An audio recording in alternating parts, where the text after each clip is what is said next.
Usually when we talk about a medical diagnosis, there's this expectation of absolute precision.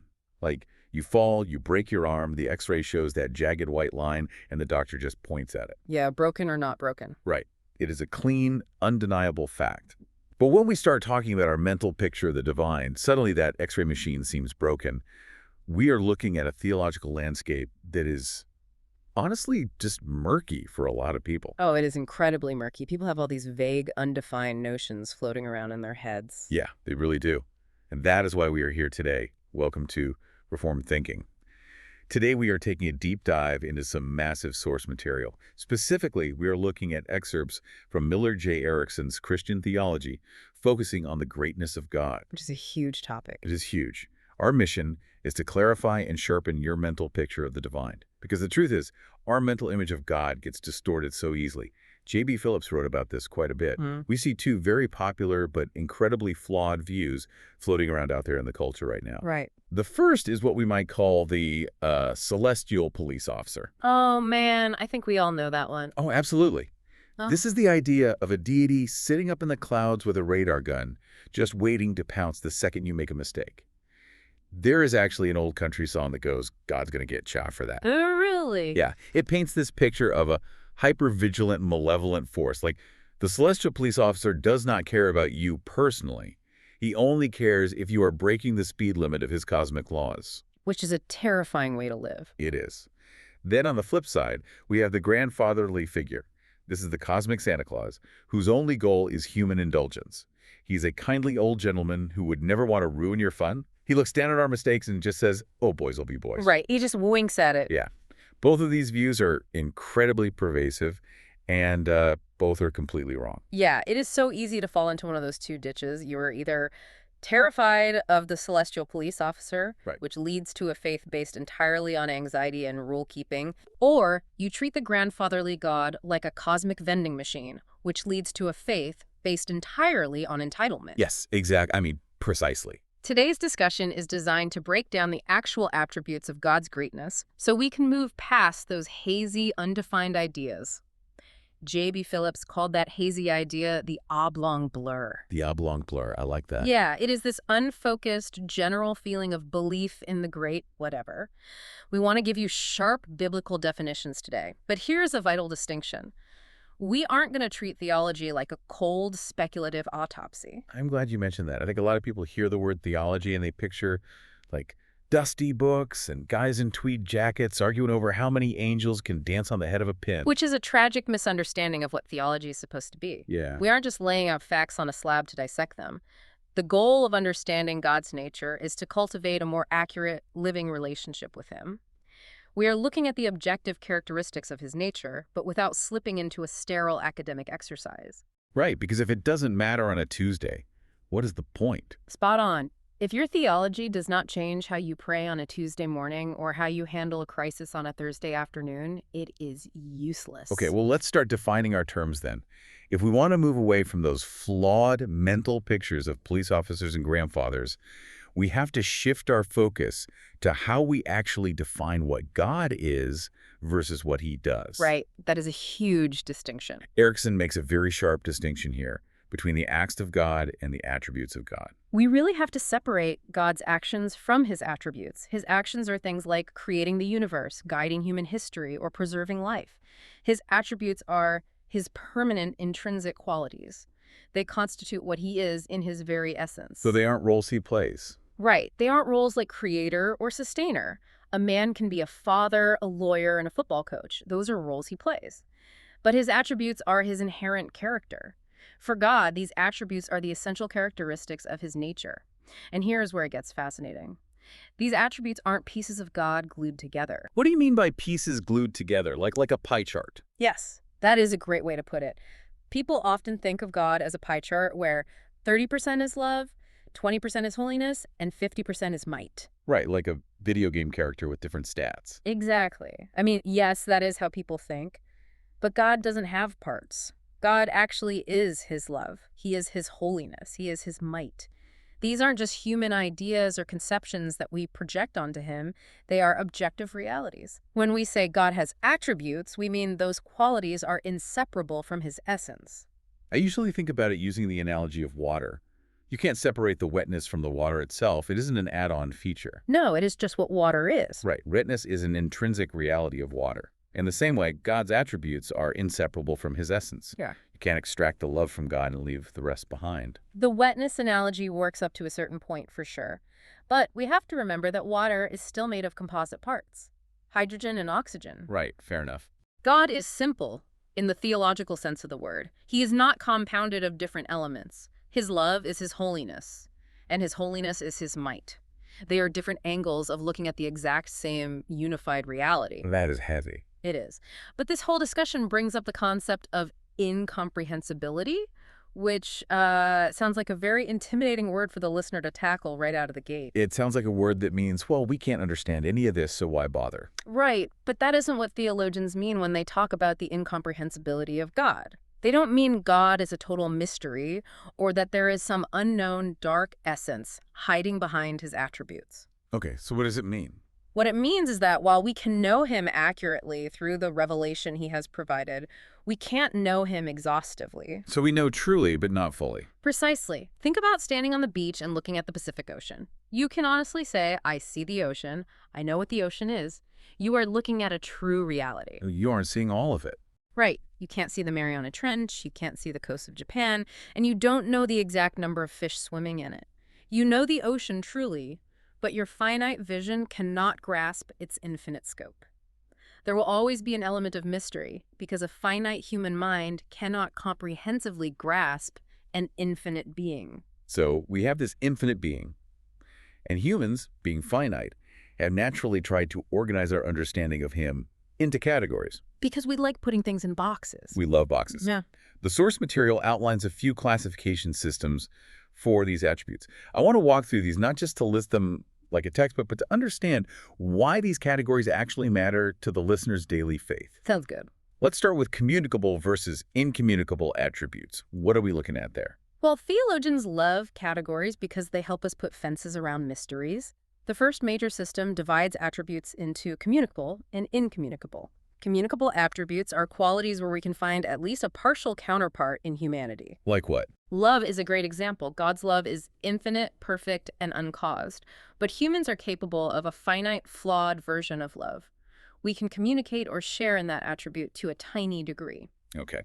And incommunicable attributes. Those are unique to God alone, with no human counterpart whatsoever. Omnipresence, being everywhere simultaneously, is strictly incommunicable.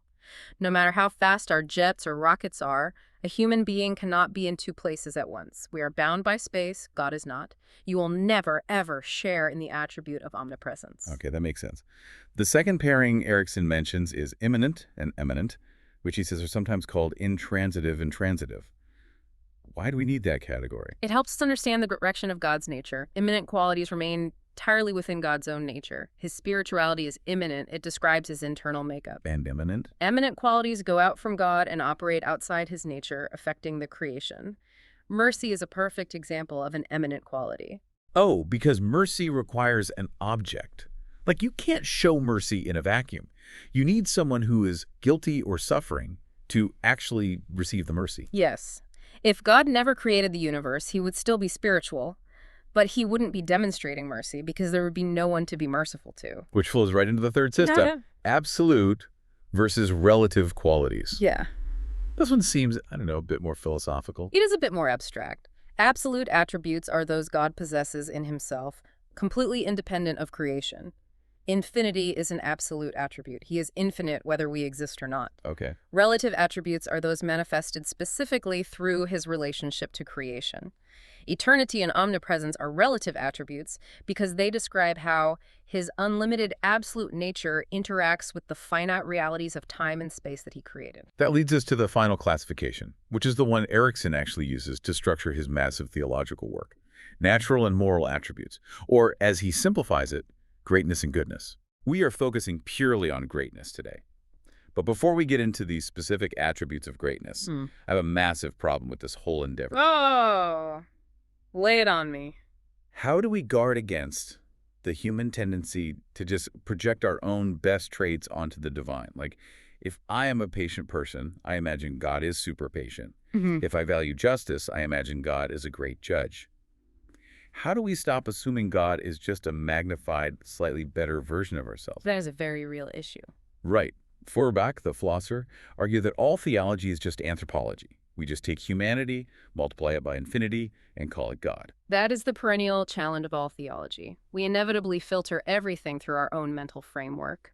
The only safeguard we have is relying strictly on objective biblical revelation rather than human imagination. So we have to stick to the text. Yes. When we start with our own virtues and just magnify them, we end up creating a deity in our own image. We have to let the objective source material dictate the definitions, even when those definitions make us uncomfortable or shatter our preconceived notions. Because the biblical authors often express their intense emotional response to God's attributes, right? They do, but the attribute itself is distinct from their reaction. We have to separate the objective reality of God's nature from our subjective feelings about it. Which brings us to the very first objective attribute of God's greatness: spirituality. We have established what an attribute is.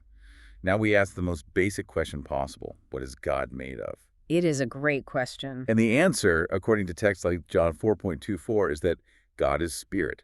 He doesn't possess a physical nature. He is entirely immaterial. Because God is spirit, he isn't composed of matter. And the implications of that are staggering for how we view reality. First, it means he is indestructible. Because physical things break down. Exactly. Think about the material world. Everything decays. Iron rusts, mountains erode, human bodies age and break down. The second law of thermodynamics tells us the whole universe is winding down. But spirit does not decay. It isn't subject to friction or entropy. That makes sense. Second, being immaterial means he is utterly free from geographical or spatial boundaries. You can't put a GPS pin on God. As Paul states to the philosophers in the book of Acts, the God who made the world doesn't live in temples built by human hands.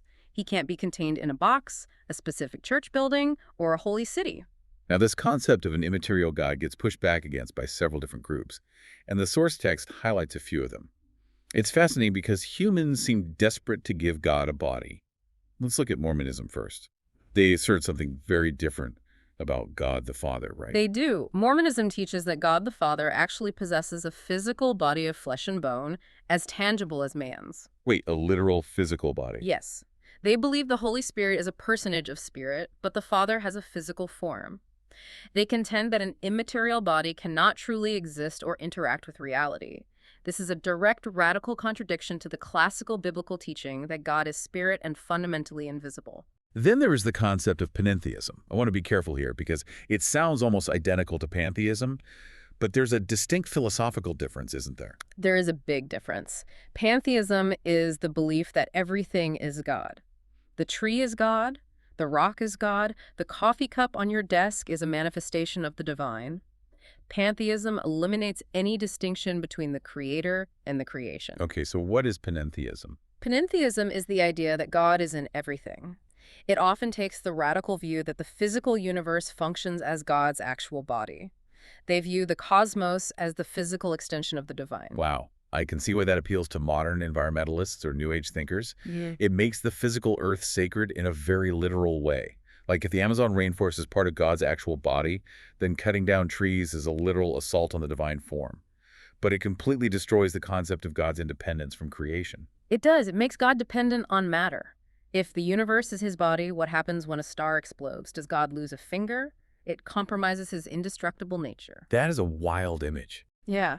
And the source also mentions a proposal by an evangelical theologian named Clark Pinnock regarding divine corporeality, meaning the idea that God might have some sort of physical form. Why would an evangelical theologian suggest that? Pinnock was trying to solve a different problem. He attempted to apply a very literal interpretation to biblical passages that describe God changing his mind, feeling sorrow, or reacting to events in real time. Ah, I see. In doing so, he suggested it might make sense to consider that God has some form of body, or at least spatial location, to interact so dynamically with humans. However, the source text notes that this proposal was widely dismissed by other theologians. It simply can't be reconciled with the overwhelming biblical witness that God is immaterial, invisible, and everywhere at once. So we have these clear declarative statements that God is invisible and immaterial. But let's look at the historical context for a moment. Why was it so vital for the ancient biblical authors to stress God's spirituality? We take it for granted today, but back then this was revolutionary. Oh, it was completely unheard of. In the ancient Near East, absolutely everybody worshipped physical idols and elements of nature: the sun, the Nile River, statues of gold, wood, and stone. Emphasizing God's spirituality was a direct, radical counter to ancient idolatry. Because if he is spirit, you can't carve him. Yes, if God is spirit, you can't carve an image of him. Yeah. And if you can't carve an image of him, you can't manipulate him. That is the key right there. Yeah. Idolatry is fundamentally about control, isn't it? Absolutely. In ancient religions, if you brought food to the statue of Marduk or Baal, the god owed you rain for your crops. It was a transaction. You controlled the deity through the physical idol. Wow. Furthermore, if a god was physical, they were restricted to a specific geographical territory. Ancient armies genuinely believed that if they marched into a rival nation and captured their idols, they literally captured their gods. That is crazy to think about. Right. Teaching that Yahweh is spirit proved he couldn't be contained, manipulated, or controlled by any human being, army, or empire. Okay, but if you were listening to this, you're probably wondering, if God doesn't have a body, how do we process all those verses in the Bible that say things like, God walked in the Garden of Eden, or God stretched out his arm to save the Israelites? We also have theophanies like the burning bush or the pillar of fire, where God appears in a temporary physical manifestation. If he is pure spirit, what are those texts doing? That is the big question. I like to use the analogy of a parent speaking to a toddler. When a father goes to the office to earn a salary, pay the mortgage, manage investments, and secure the family's financial future, he doesn't sit his 3-year-old down and explain macroeconomics and compound interest. No, that would be terrible parenting. Right. He looks at the toddler and says, Daddy is going to work to buy groceries. It is a massive, complex reality, simplified into physical, concrete terms the child can grasp. The father isn't lying. He is just translating truth into an accessible format without compromising the core reality. Is that what we're seeing with these physical descriptions of God? Yes. The theological term for that translation is anthropomorphism, describing God in human forms or with human physical features. The biblical writers are doing exactly what that father is doing. They are using human physical analogies to convey huge truths about a limitless being to finite minds. So they're simplifying it. Right. It translates a massive reality into an accessible format without losing the truth. When the text says God stretched out his arm to part the Red Sea, it is communicating his vast capability and direct action in human history.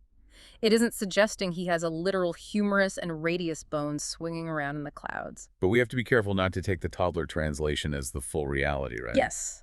We have to take the clear, declarative statements about God's invisible spiritual nature at face value and interpret the physical metaphors in light of that truth. The metaphor points to the reality. It isn't the reality itself. Okay, so if God isn't physical, if he is this immaterial spirit, does that mean he's just a floating mist? Or some impersonal energy field like the Force in Star Wars? That is a common misconception. Yeah, and this transitions us to the next attribute: personality and life. We need to look at the evidence that God is a living, personal individual, not just an abstract philosophical concept. This is where classical biblical theology sharply diverges from a lot of philosophical systems in Eastern religions. The source text brings up Georg Hegel, the famous philosopher. What did he think? Hegel believed in something he called the absolute, which he essentially saw as a great universal mind encompassing all things. In his view, individual human beings are just thoughts in this giant cosmic mind, but there is no personal self-consciousness there. You can't have a conversation or a relationship with Hegel's absolute. It is just a massive hard drive of thought. And Paul Tillich had a similar angle, right? Yes. Tillich was highly influential in the 20th century. He described God not as a being, but as the ground of being. He argued God isn't a person, but rather the abstract cause of personality. Then you look at Hinduism, where ultimate reality is Brahma. The goal in many Eastern traditions is nirvana, which isn't about entering into a loving relationship with a creator. Nirvana is about the cessation of individual striving, losing your own identity, and being absorbed back into the impersonal whole, like a drop of water falling back into the ocean. You see a lot of this today. Many people who say they are spiritual but not religious are actually leaning heavily on this generalized, impersonal view of a spiritual force. They like the idea of a higher power, but they don't want a higher power that has opinions, makes demands, or possesses a distinct personality. An energy field can't hold you morally accountable. That is the immense appeal of the impersonal force. It demands nothing of you. But the biblical God is completely different. He isn't an energy field. He has a name. Right. When Moses asks for God's name at the burning bush, God doesn't say, I am the ground of being. He says, I am, W-H-O-I-M, or Yahweh. That name is crucial. It signifies uncaused, independent existence. He is a self-existent individual. He thinks, he feels, he chooses, he communes with humanity, he makes covenants, he experiences grief, joy, and anger. He is intensely personal. And that self-existent nature, the fact that he is the uncaused I am, brings up something the text calls the poor God syndrome.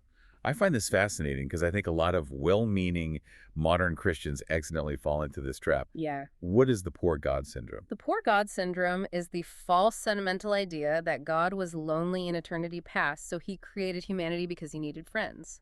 Or it is the idea that if we don't love him back, he will suffer a great emotional deprivation. Oh, wow. Yeah, it paints this picture of God sitting in heaven, wringing his hands, desperate for our affection to feel complete. It makes him seem pathetic. It does. It assumes God needs us to be whole. But because God is self-existent, because his very name is I am, he doesn't need anything outside of himself to exist or to be emotionally fulfilled.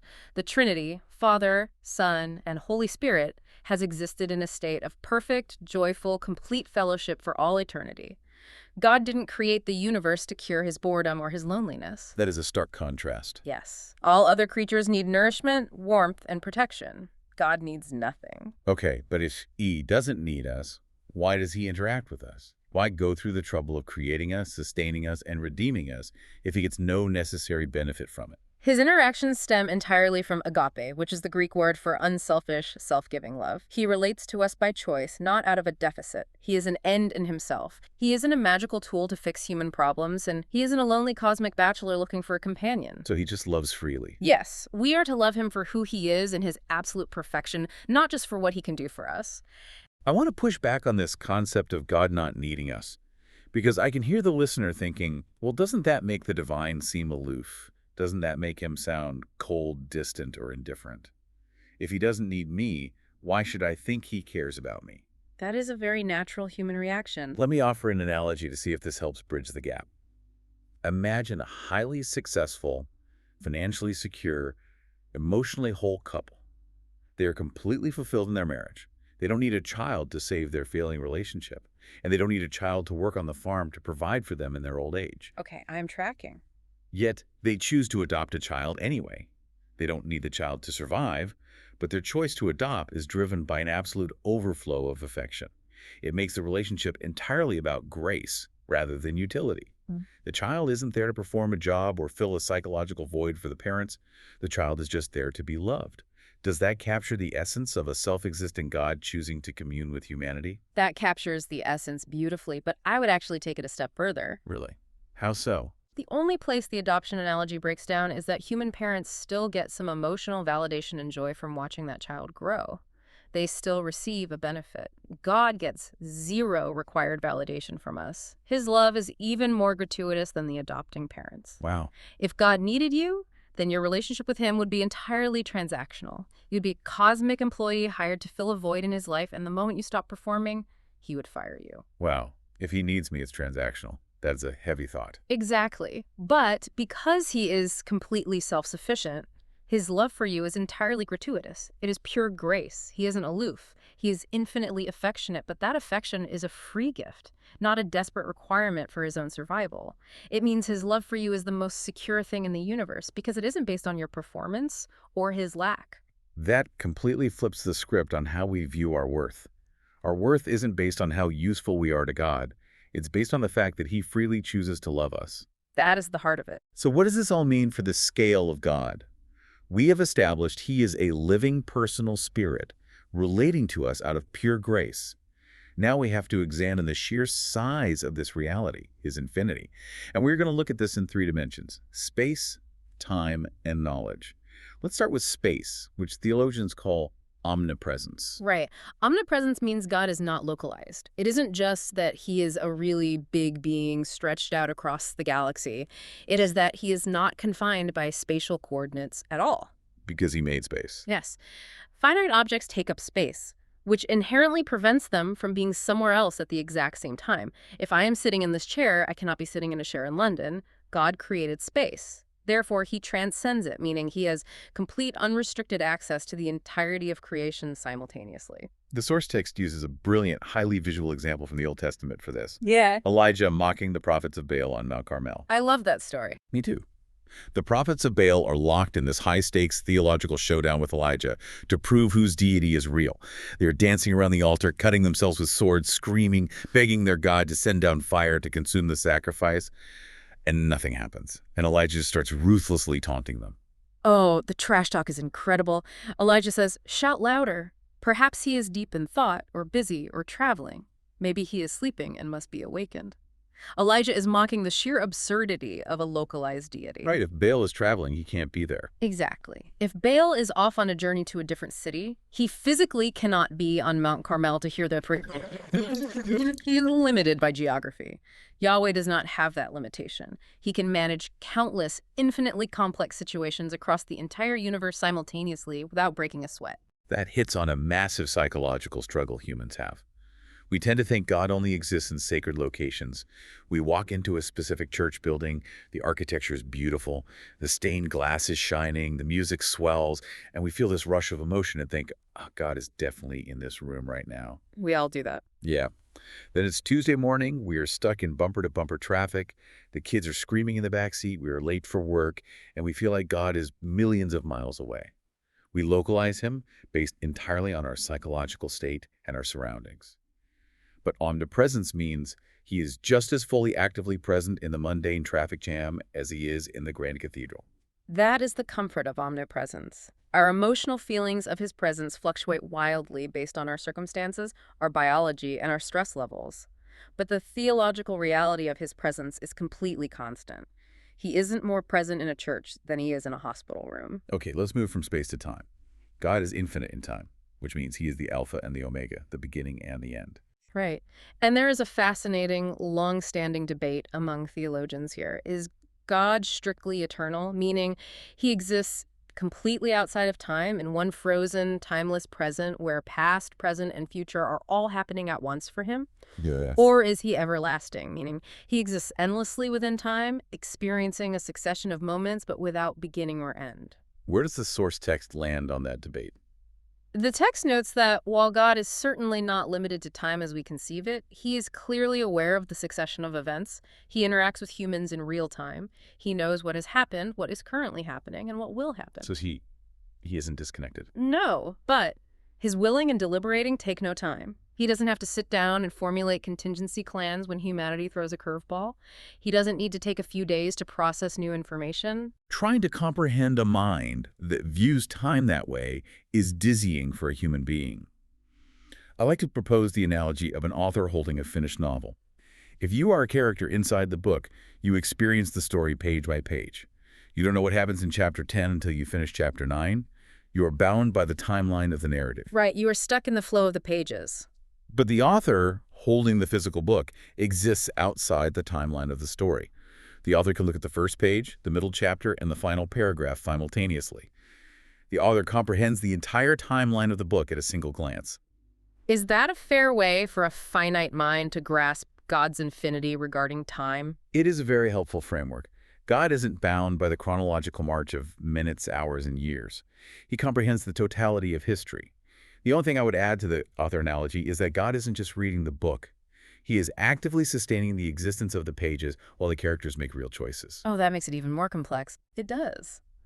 Which leads directly into the third aspect of his infinity, omniscience, or infinite knowledge. God sees all things. He knows every fact, every hidden thought, even truths that humans haven't yet discovered. He knows every genuine possibility. And the text makes a critical distinction here between knowledge and wisdom. I find this fascinating because we often conflate the two. We think if someone is really smart, they must be wise. We make that mistake all the time. But the text is clear. Knowledge is the accumulation of facts. Wisdom is the application of those facts. Divine wisdom is defined as acting on all facts combined with correct values. So humans lack wisdom because we lack facts. Often, yes. We humans often act unwisely simply because we lack data. We take a road that looks clear, not knowing there's a bridge out 10 miles ahead. We make the best choice we can, but it turns out to be disastrous because our knowledge is finite. Or we make choices based on limited experience and flawed values, like a toddler choosing a nickel over a dime just because the nickel is physically larger. Yes, the toddler has the facts. One coin is bigger. But they lack the wisdom to understand the intrinsic value of the currency. God has immediate access to all information across all time and space, and he possesses perfect moral perspective. So he never gets it wrong. Never. Therefore, he never has to revise his estimation of a situation due to new data coming to light. He never says, oh, I didn't realize that was going to happen. Let me rethink my strategy. His wisdom is absolute. Since God is everywhere, exists outside of our restrictions of time, and knows absolutely everything, the logical next step is to examine what he is capable of doing with all that knowledge. This brings us to the concept of omnipotence. And I love how Erickson approaches this because he spends a lot of time talking about the limits of omnipotence. We usually just talk about what God can do. Let's establish what he can do first. God is El Shaddai, God Almighty. The biblical narrative is full of examples of him overcoming completely insurmountable odds. Sarah laughing at the promise of having a child in her old age and God responding, "Is anything too hard for the Lord?" Or the prophet Jeremiah. Yes, Jeremiah buying a field while the Babylonian army is actively laying siege to Jerusalem. That story is incredible. The city is surrounded, doom is imminent, the economy is collapsing, and Jeremiah decides it is a great time to buy real estate. It seems completely insane. It looks insane to a finite mind. But Jeremiah knows that nothing is too hard for God, and if God promises the land will be restored, you can take that to the bank even when an enemy army is at the gates. The text extrapolates something really huge here, though. It suggests that changing human personality is actually a greater demonstration of divine capability than moving massive physical objects or parting seas. That's a great point. Because we can build bulldozers to move mountains of dirt. We can build rockets to go to the moon. But altering the stubborn, entrenched, selfish nature of a human heart, breaking addictions, healing generational trauma, turning an enemy into a friend, that is a true display of omnipotence. It absolutely is. Moving dirt is just physics. Changing a human will without violating their agency requires infinite wisdom and strength. Furthermore, God's will is never ultimately frustrated. Think about what it takes for a human to accomplish an ethical action. What does it take? You need three things: the wisdom to know what should be done, the goodness to choose the right thing, and the actual capability to execute it. And we fail at all 3 points constantly. Sometimes I know what I should do, but I am too selfish to choose it. Sometimes I choose the right thing, but I don't have the financial or physical capability to pull it off. Exactly. Humans are fractured. But God's wisdom to know the right path, his goodness to choose it, and his capability to execute it align perfectly every single time. But this brings us to the fascinating concept of divine limitations. What God cannot do. We are taught in Sunday school that God can do absolutely anything. But the source text points out that God cannot do the logically absurd. He cannot make square circles. He cannot undo the past. He cannot act contrary to his own nature, and he cannot lie. Right. And we have to understand that these inabilities aren't flaws. They are marks of absolute strength and perfection. How so? Think about it. If God could lie, it would mean his truthfulness is fragile. It would mean he is capable of deception, which is a moral defect. If he could act contrary to his nature, if he could suddenly decide to be cruel or unjust, it would mean his character is inherently unstable. The absolute inability to do evil is the pinnacle of moral perfection. This always brings up the classic philosophical trap that every college freshman thinks is a mic drop moment against religion. Can God make a rock so heavy he cannot lift it? Ah, yes, the rock paradox. It is a question explicitly designed to create a paradox where either a yes or a no limits God's capability. But the question itself is fundamentally flawed. It's a category error. I tell people it is like asking, what does the color blue taste like? That is a brilliant way to put it. Blue doesn't have a flavor. It is a color. You are mixing categories to create nonsense. Asking if God can use his boundless strength to overpower his own boundless strength is asking if God can contradict his own existence. It is nonsense masquerading as a deep intellectual question. The source text states clearly that asking if God can frustrate himself is inappropriate to his nature. Omnipotence means God can do all things that are proper objects of his capability. It means he has infinite strength to accomplish his holy will. It doesn't mean he can engage in logical absurdities or perform magic tricks that contradict his own essence. Okay, so we have this almighty, all-knowing, everywhere present God whose character is perfectly stable, But does a being like that ever alter his strategies? Does he ever change his mind based on how we behave? If I pray hard enough, can I get God to change his plans? The theological term we have to grapple with here is immutability, divine constancy. It means God experiences no quantitative increase or decrease. He can't get better, smarter, or stronger because he is already perfect. He can't get worse, or he would cease to be God. And qualitative changes. There is also no qualitative modification. His nature doesn't undergo a sudden makeover. He doesn't wake up on the wrong side of the bed. He is utterly, universally dependable. But anyone who has read the Bible knows there are verses where God appears to repent or change his mind. Yeah. There's a famous verse in Genesis where it says God regretted making humanity. How do we reconcile absolute commutability with verses that explicitly say God changed his mind? It is a massive stumbling block for a lot of readers. Our text gives 3 explanations for these difficult passages. Let's walk through them. What is the first one? First, we have to revisit our earlier concept and introduce a new word, anthropomorphisms. Just as anthropomorphisms give God physical human features like arms and eyes, anthropomorphisms give God human emotional terms. Oh, I see. When the text says God was grieved to his heart or regretted, it is describing his reaction to human sin in terms we can relate to emotionally. It is expressing his fierce opposition to evil, not suggesting he made a mistake and wishes he could take it back. Okay, that makes sense for the emotional verses. But what about when his actual plans seem to change? What is the second explanation? The second explanation is that what looks like a sudden change of mind to humans is actually a new stage in a unified, pre-existing plan. The classic example is the offering of salvation to the Gentiles in the New Testament.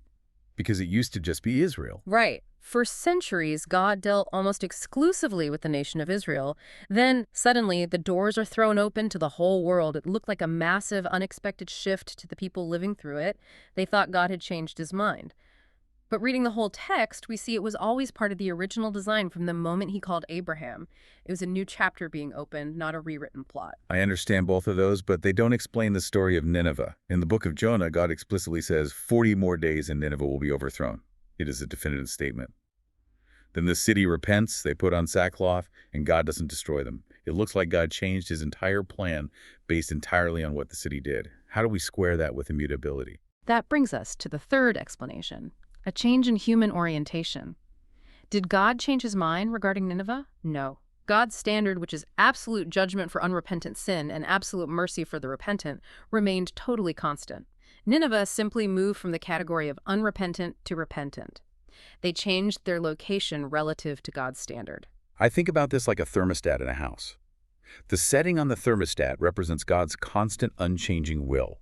Let's say it is set to 70 degrees. That setting is immutable. It doesn't budge. Right. But the heating and cooling system's response changes dynamically based on the temperature of the room, which represents human actions. If the room gets freezing cold, the heat kicks on. If the room gets sweltering hot, the AC kicks on. The thermostat's response is highly dynamic and active, but the core setting never alters. So when we pray, or when a city repents like Nineveh, we are changing the temperature of the room, and God responds dynamically according to his constant, unchanging standard of justice and mercy. The thermostat analogy is a fantastic way to visualize the mechanics of it. God isn't static and frozen. He is incredibly active and dynamic. But I would add one nuance. A thermostat is a mindless machine. God's response is deeply personal. He is a loving father responding to his children. His heart is engaged. But his essential nature, his standard of holiness, and his grand purposes never fluctuate. Now, this concept of a completely constant, all-knowing God who knows the future perfectly is highly controversial in modern theological circles. A lot of modern thinkers hate this classical view of God. They really do. The critique from these modern movements often starts with the charge that classical theology relies way too heavily on ancient Greek philosophy. They point to thinkers like Thomas Aquinas, who borrowed heavily from Aristotle's concept of the unmoved mover to explain God's immutability. And what is their problem with that? The critics argue that adopting this Greek philosophical model turned the vibrant, dynamic, emotional God of the Bible into a sterile, static, unfeeling block of ice. And so they offer alternatives that attempt to make God more relatable. Let's look at process theology first. Spearheaded by thinkers like Charles Hartshorne and Alfred North Whitehead, what is their core argument? Process theology argues that reality is fundamentally organic and interrelated. Everything is in process, including God. They promote something called dipolar theism. They suggest God has two poles, He has an unchanging abstract essence, his basic character, but he also has a consequent nature that processes and changes alongside the organic world. So he is learning. Yes. In this view, God doesn't know the future perfectly because the future hasn't happened yet, so there is nothing to know. He is constantly learning, adapting, and processing new data as the universe unfolds, just like we are. Then there is open theism, also known as free will theism. It shares some DNA with process theology, but it is a distinct movement within more evangelical circles. What do they teach? Open theism claims that God does not possess exhaustive foreknowledge of free human choices. They argue that if God knows exactly what you will do tomorrow at noon, your choice isn't truly free. It is predetermined by his knowledge. Therefore, to preserve human free will, God must voluntarily limit his knowledge of the future.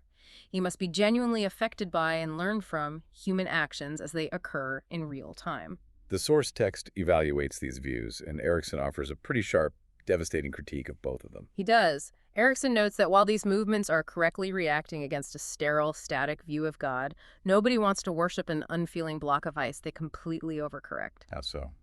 By trying to make God relatable and preserving absolute human autonomy, they make God dependent on the universe. They limit the certainty of his will. If God doesn't know the future, there's absolutely no guarantee his plans for ultimate justice and redemption will succeed. He's just hoping for the best, same as us.